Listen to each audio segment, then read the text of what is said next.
Un composant électronique, on a toujours l'impression que c'est quelque chose de magique, alors qu'en fait, quand on regarde de plus près, c'est de la matière. C'est du cuivre, c'est du verre, c'est des réactions chimiques et de la physique. On s'est dit, on va prendre chacun des composants et on va essayer de regarder comment ils fonctionnent et on va essayer de les recréer.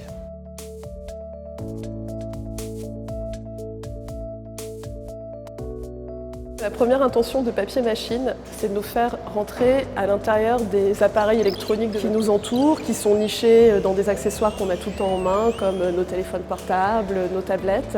Comme si on était des petites bestioles qui habitaient ces circuits électroniques qui, vus de très près, sont comme des cités futuristes, et qu'on apprenait petit à petit leur code, leurs lois, leur fonctionnement. Papier Machine, c'est d'abord des jouets à construire soi-même. Le but, ce n'est pas de tout comprendre immédiatement, mais de réussir à déduire en fait par l'intuition et la pratique qu'est-ce qu'un matériau conducteur et qu'est-ce qui ne l'est pas. Le projet de Raphaël et Marion nous a beaucoup touchés dans son inventivité et dans sa simplicité.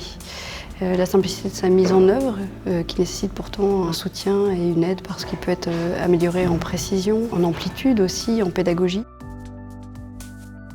J'ai eu la chance de travailler avec un imprimeur qui s'appelle Lézard Graphique. Ils sont très bons en sérigraphie. Et là, il y a eu beaucoup d'allers-retours, d'abord de tests avec eux de comment ils pouvaient imprimer les encres avec lesquelles on travaillait. Cette encre elle a besoin d'être cuite pour être conductrice. Le problème résidait dans comment est-ce qu'on fait cuire cette encre sans faire cuire le papier. Donc on a apporté notre encre, on a fait des tests et donc du coup par exemple on est passé énormément de fois dans le tunnel pour arriver à faire cuire cette encre. Faire des recherches avec des vrais partenaires, c'est quelque chose qu'on ne pouvait pas faire sans le prix Audit Talent Award. C'est ce qui est encore paradoxal dans ce projet, c'est que c'est du papier, ça a l'air d'être rien comme ça, mais en fait c'est énormément de temps et d'argent de développement parce que ça n'existe pas encore, donc c'est beaucoup de recherche. Les différents principes d'électronique qu'on aborde, majoritairement c'est des capteurs. Capteurs de lumière, interrupteur qui fonctionne quand le composant est basculé, un capteur de souffle. Capteur d'humidité aussi. On a fait une cible et en jetant une boulette de papier mâché dessus, l'humidité va créer le contact entre les deux côtés du circuit, fermer le circuit et il va se passer un effet.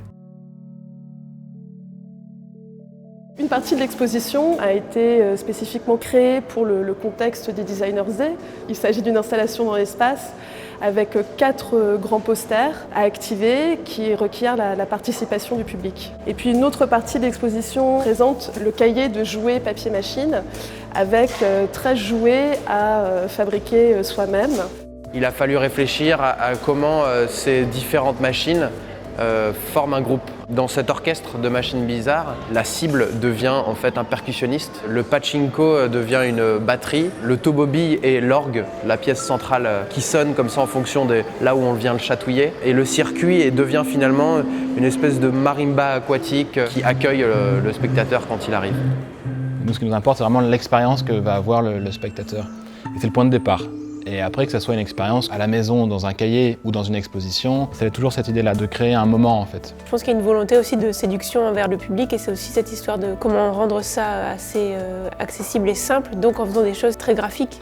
Le fait d'avoir fait des jeux, c'est aussi un prétexte, c'est-à-dire que du coup, on peut faire ce qu'on veut dans les formes et les couleurs. Le projet est intelligent parce qu'il nous invite à décoder le réel en se servant de notre intuition, de notre plaisir. C'est seulement dans un second temps qu'on va s'intéresser au fonctionnement et à l'intention qu'il y a derrière ces objets.